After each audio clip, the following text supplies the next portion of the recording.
그들은 힘입어 어여시가로 소리라 주 너의 반석 위신이 그의 내게 나서리라 그 위에 내가 서리라. 그래서 큰 영광과 도시 없으기를 바라옵고 나며 오늘 예배를 성부, 성자, 성령님께서 어거하시고 주관하시고 인도하시고 함께 하실 것을 믿사옵고 이 죄를 예수님의 이름으로 간절히 기도드려사옵나이다. 아멘. 아멘.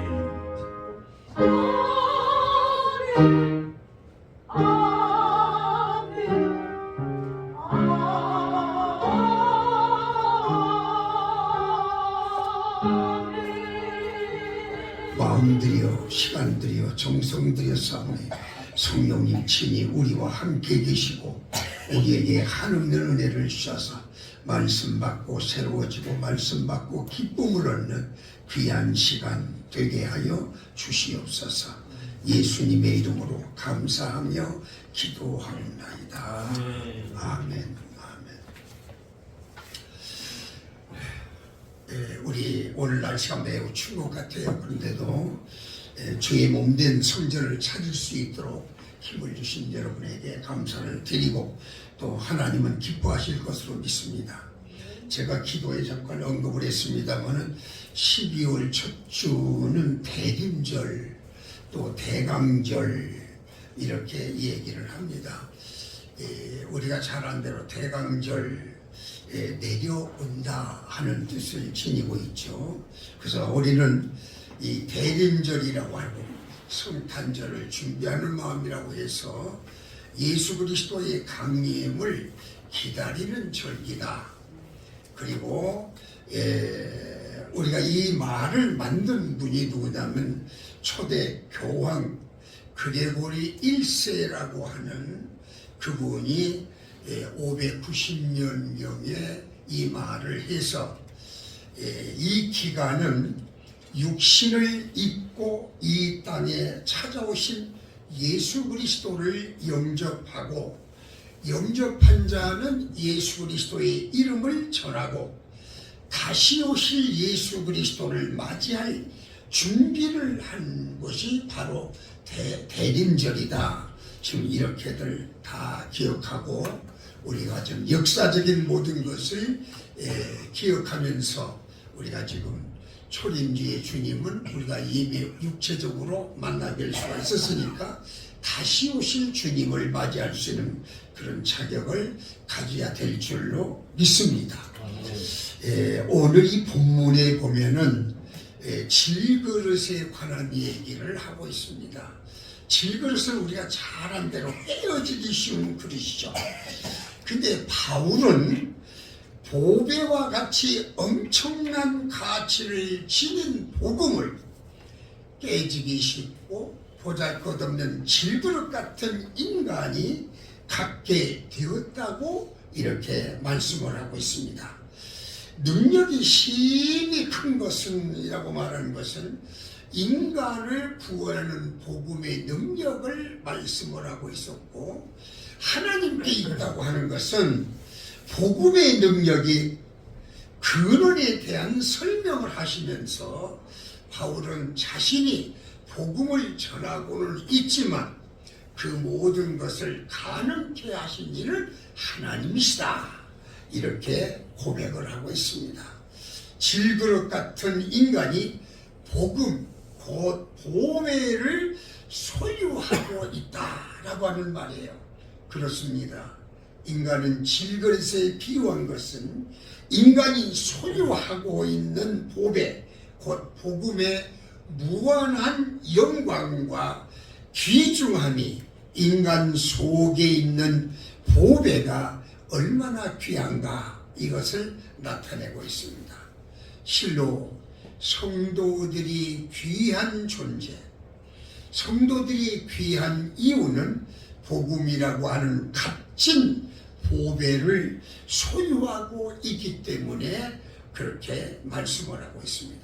그래서 오늘 복음의 보배를 담고 있는 성도들은 보배를 소유하지 않는 사람과는 다른 특권을 가지고 있다.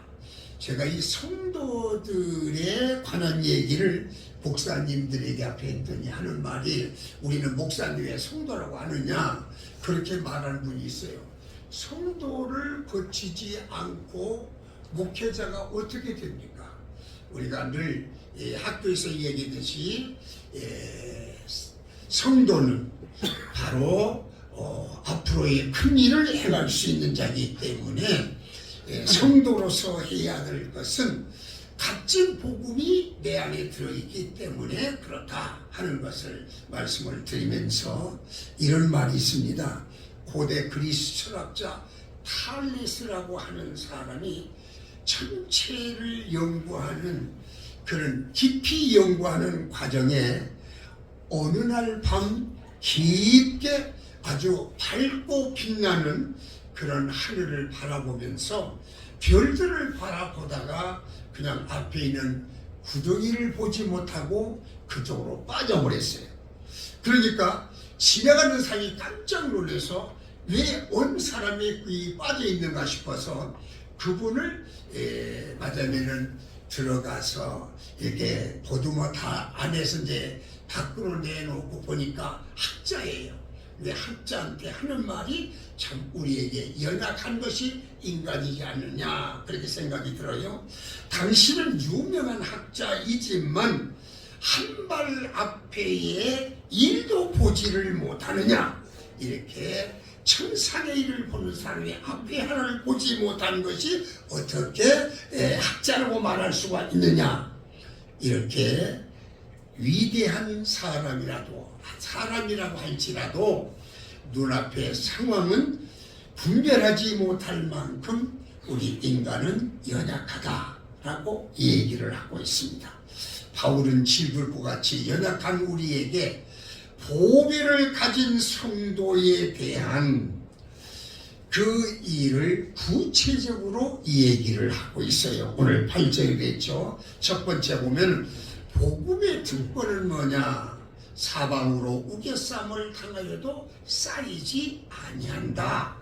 이 말은 사방의 원수가 성난 파도처럼 계속적으로 밀려오고 있습니다만, 이 원수 사단은 성도들을 끊임없이 괴롭히고 속박하려고 노력하고 있으나 결코 우리는 우리를 절대로 해칠 수가 없다 하는 말씀을 하고 있는 겁니다. 왜냐하면 하나님께서 이미 복음을 소유한 성도들을 어떠한 위험 가운데서도 보호하시고 인도하시기 때문에 그렇습니다. 그러므로 우리는 이 특권을 잃어버리지 않도록 마음속에 있는 보화를 더욱더 잘 간직하며 세상에 휩쓸리지 아니하도록 노력을 해서 연약성을 면해야 될 것을 믿습니다.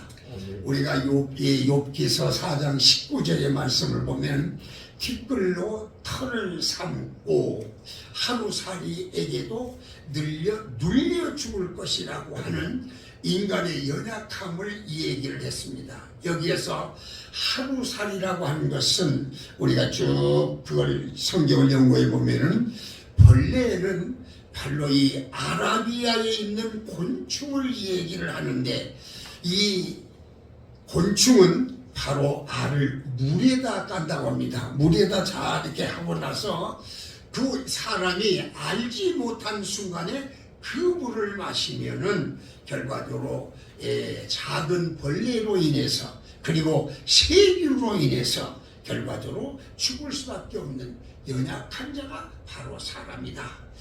그런 연약한 가운데 하나님이 우리와 함께 계심을 통해서 사방으로 우겨쌈을 당하여도 쌓이지 아니한다고 하는 것은 주의 복음이 우리와 함께 계시기 때문에 그렇다고 하는 것입니다. 그래서 오늘 두 번째는 답답한 일을 당해도 낙심하지 아니한다. 오늘 8절에 되어요. 답답한 일은 우겨쌈을 당하는 것을 말을 하고 있습니다. 외적인 불안과 고통이라고 한다면 내적으로는 근심과 걱정, 곧 불안으로 인해서 심적 고통이 온다고 하는 것입니다.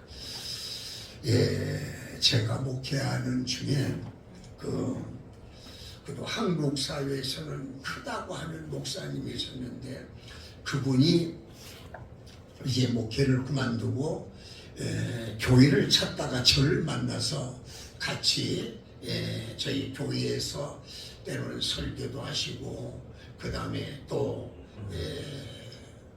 아프시면 병원에 가시고 그런데 그분이 한 번은 저에게 상담을 요청을 한 거예요. 목사님 나하고 좀 대화를 했으면 좋겠습니다. 그래서 무엇인데 말씀하세요. 이분이 상당히 그 불안초조하는 가운데에 저하고 대화를 하게 되는 거예요.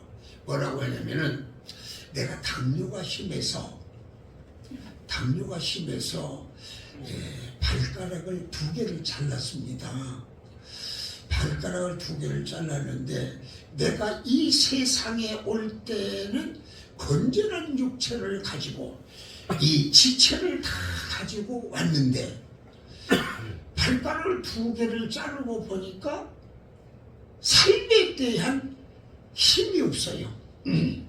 그러니까 내가 주님 앞에 가서 건강한 육체를 주셔서 왔는데 내가 발가락을 자르고 보니까 장애인으로 하나님 앞에 가게 생겼어요.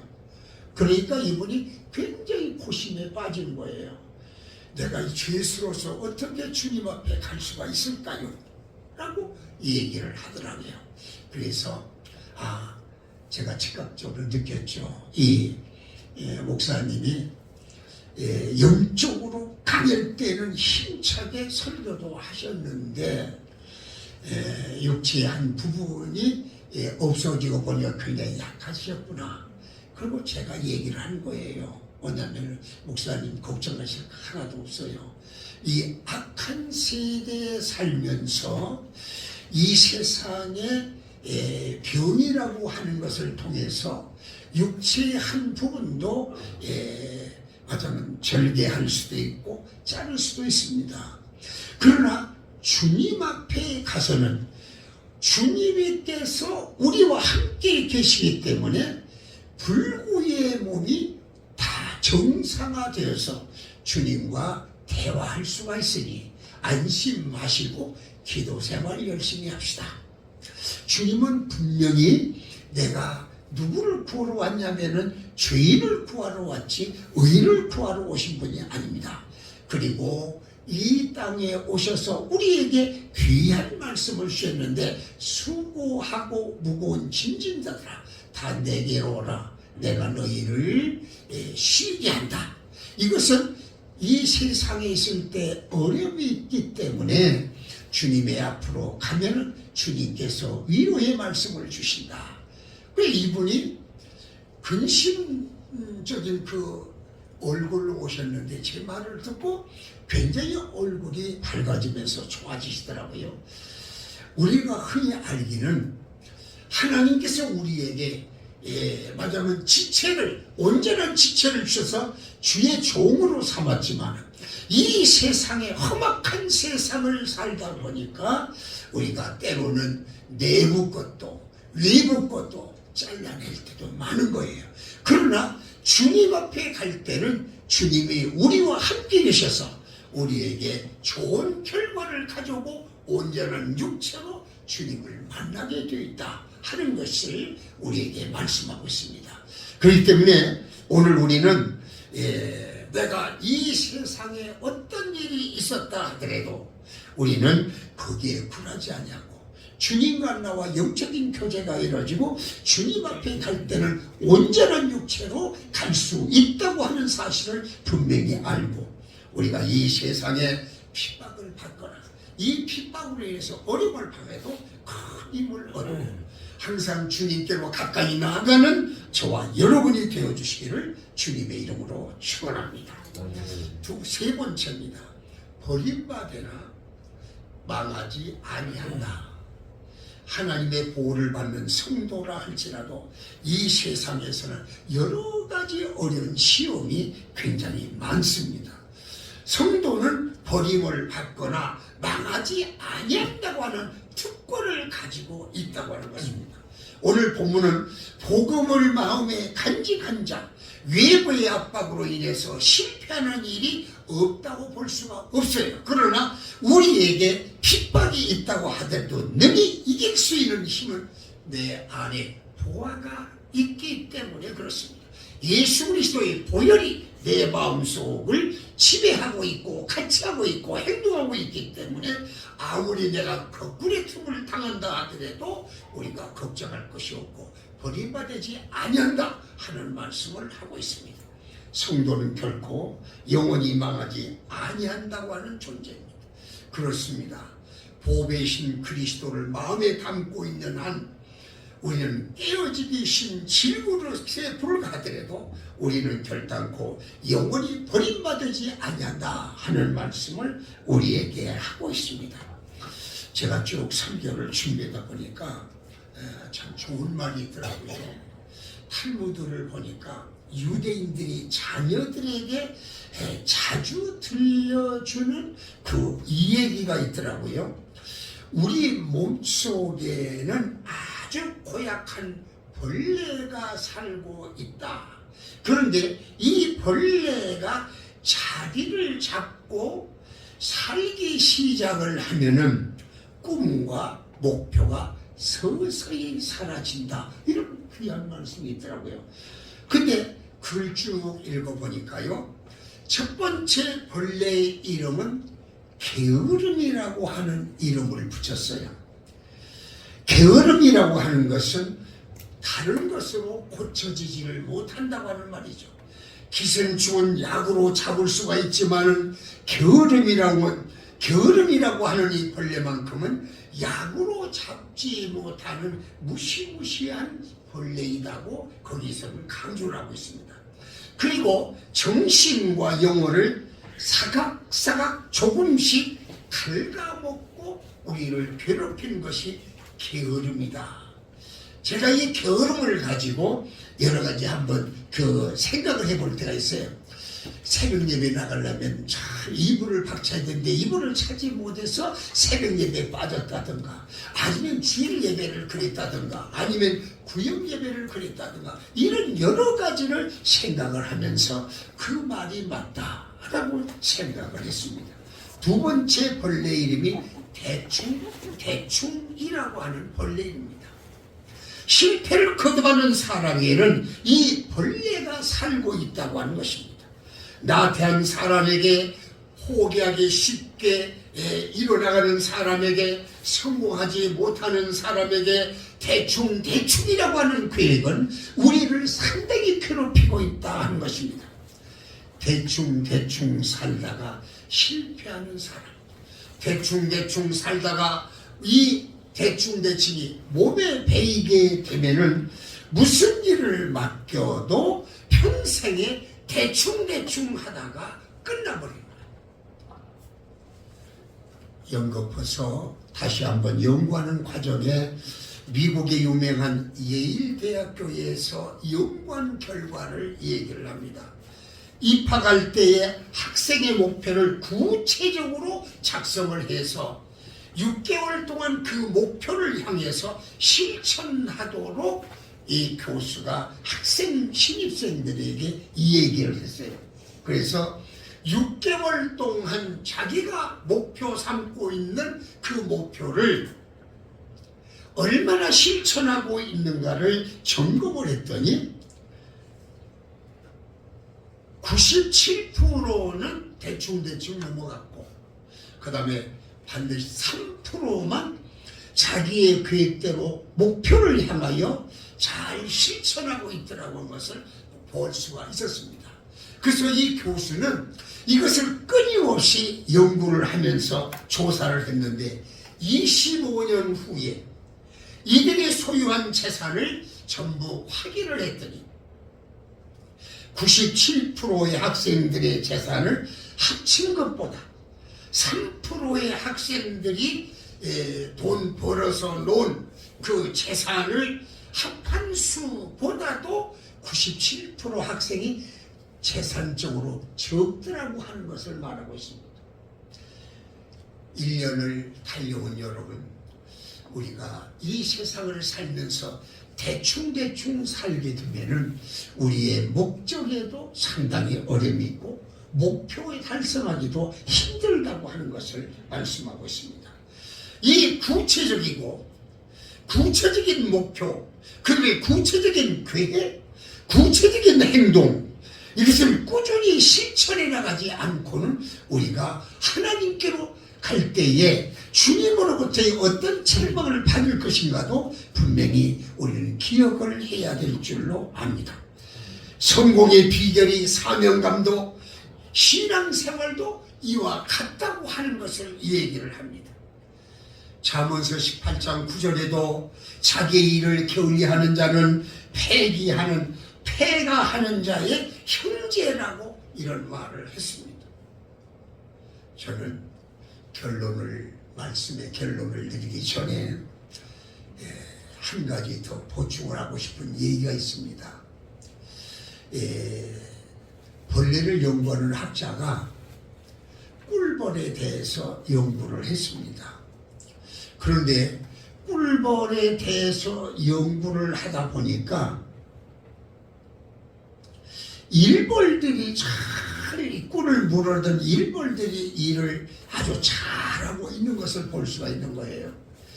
그래서 몇 프로나 되느냐 하고 점검을 했더니 꿀벌을 나누는 꿀벌은 20%만이 일을 하는 거예요. 20%만을 일을 해서 그 일하는 과정을 보고 야, 20%가 이렇게 열심히 일해서 좋은 꿀을 만들고 있구나 이렇게 생각하고 또 다른 것을 봤어요. 그랬더니 다른 곤충이나 벌레도 20%가 열심히 일을 해서 그 모든 목적을 달성하고 있더라고 합니다. 그래서 이것도 사람이면 어떨까? 그래서 사람도 그렇게 모여서 일을 해본 거예요. 이 사람을 딱 열심히 일하는 20%의 사람을 봤더니 이 80%보다 20%의 사람이 얼마나 열심히 하는지 모릅니다.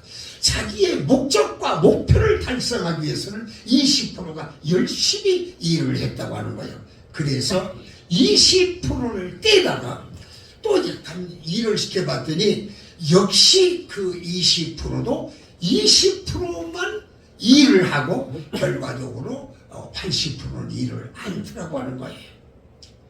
제가 연말을 가지면서 이 말씀을 드린 것은 우리가 목적을 세우고 그 목표를 향하여 가는데 모든 분 지도자와 함께 목표를 가지고 전진해 나갈 때 그 일이 바로 내 것이라고 생각하고 일하는 사람과 내가 않더라도 다른 사람이 하겠지 하고 내놓은 사람과는 차이가 있다고 하는 거예요.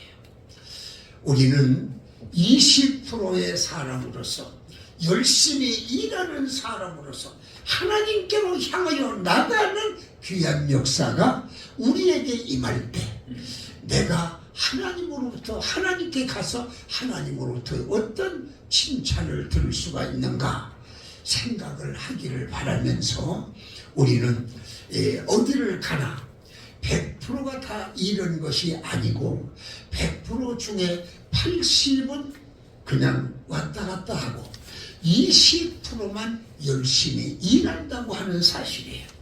우리는 우리의 목표 20%를 향하여 나가면서 하나님 기뻐하시는 종이 되어야 될 줄로 믿습니다. 이것이 바로 하나님이 원하시는 거예요. 이 얘기 하나 더 하다 마치고 합니다.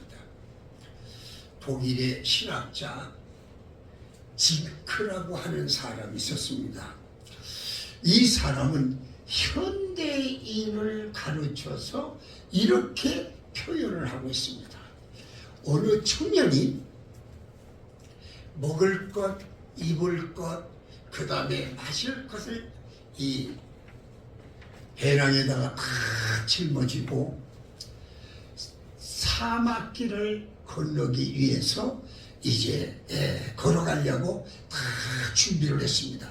입을 거, 먹을 거, 쓸 거, 마실 거 다 챙겨 들고 가방을 다 메고 이제 사막의 길을 걸어가고 있습니다. 그런데 얼마나 더웠던지 하루 반 만에 자기가 가지고 갔던 물을 다 마셨어요. 물을 다 마시고 보니까 앞으로 닷새 동안을 가야 되는데 이 길을 어떻게 갈 수가 있는가. 그러다가 한참 가다가 생각을 했어요. 이럴 때는 오아시스도 만날 수가 있는데 거기서 물을 받을 수가 있는데 하면서 생각을 하는데 그냥 너무나 떼약볕이 비치기 때문에 자기가 그 가다가 넘어져 버리는 거예요. 그래서 정신을 놓고 있는데 눈을 다 이렇게 떠보니까 새들이 왔다 갔다 하더랍니다. 새들이 왔다 갔다 하니까 이분이 생각을 한 거예요. 사람이 죽으려고 보면은 헛것이 보인다는데 내가 아마 헛것을 보고 있지 않은가. 내 눈에 어떻게 새들이 왔다 갔다 할까. 이렇게 하고 있는데 눈을 감고 보니까 새의 울음소리가 자꾸 들리는 거예요. 야, 눈에 헛것이 보이더니 내 귀에 새 소리가 들리는구나. 참 이상하다. 야, 그러면 나는 이제 죽는다고 하는 것이 아닌가 하고서 눈을 더 한 번 더 떠보니까 좋은 나무가 우거져 있고 물이 흐르고 있고 그 다음에 새들이 나르고 있는 것을 봤어요.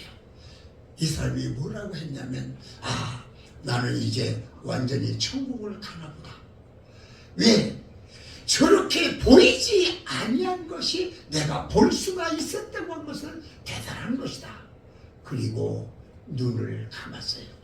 그 이튿날 그 지역에 살고 있는 마도인이 그곳을 아들과 함께 걸어가고 있었어요.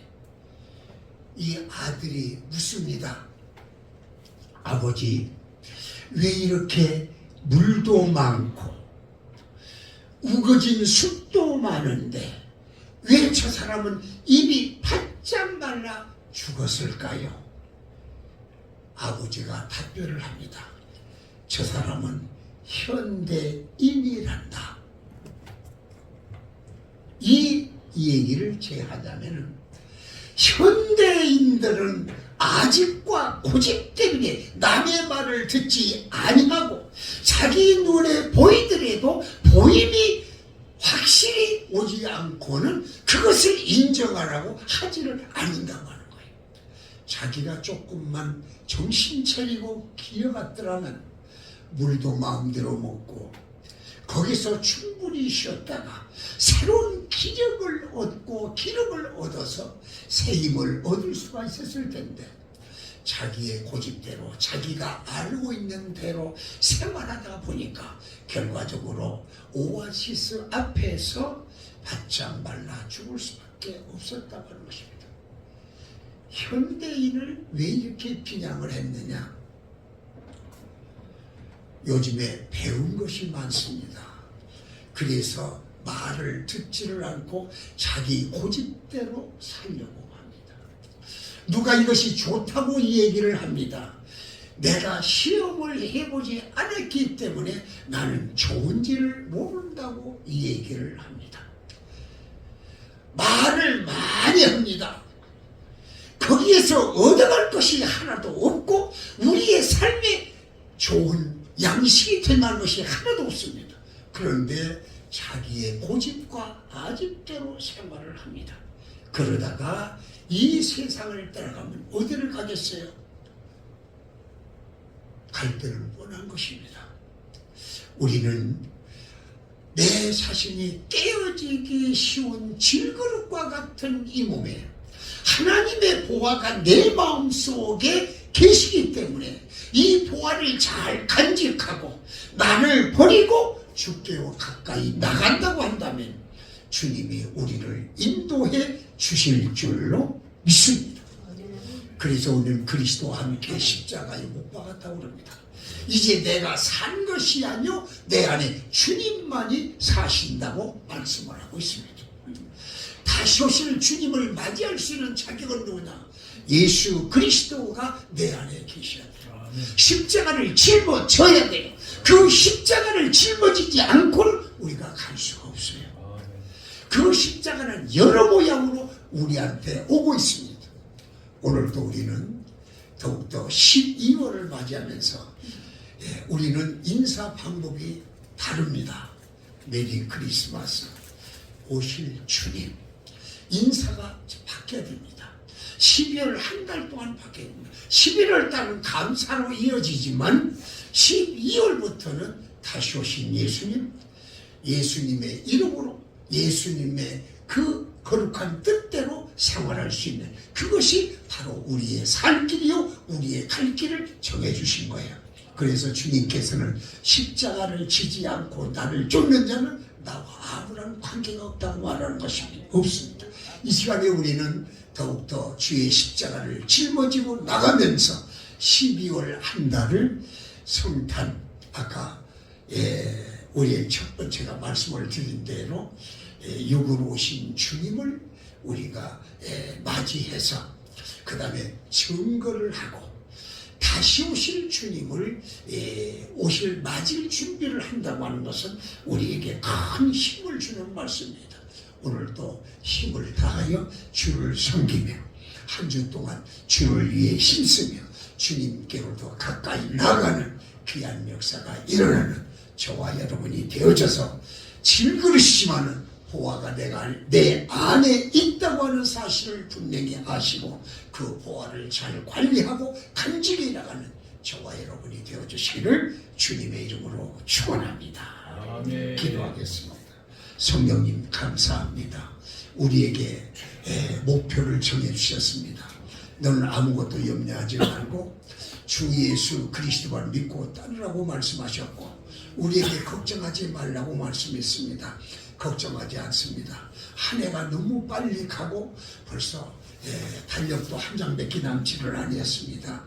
이 시간에 주님이 우리와 함께 계셔서 그와 함께 걷고 주와 함께 걸어가는데 부족함이 없도록 도와주시고 길 되시고 질 되시고 생명 되신 주님이 항상 우리와 함께 하여 주셔서 이제 2023년을 우리가 은혜롭게 보내고 또 24년을 아름답게 맞이할 수 있는 놀라운 역사가 일어나게 하여 주옵소서. 예수 그리스도 이름으로 감사하며 기도하옵나이다.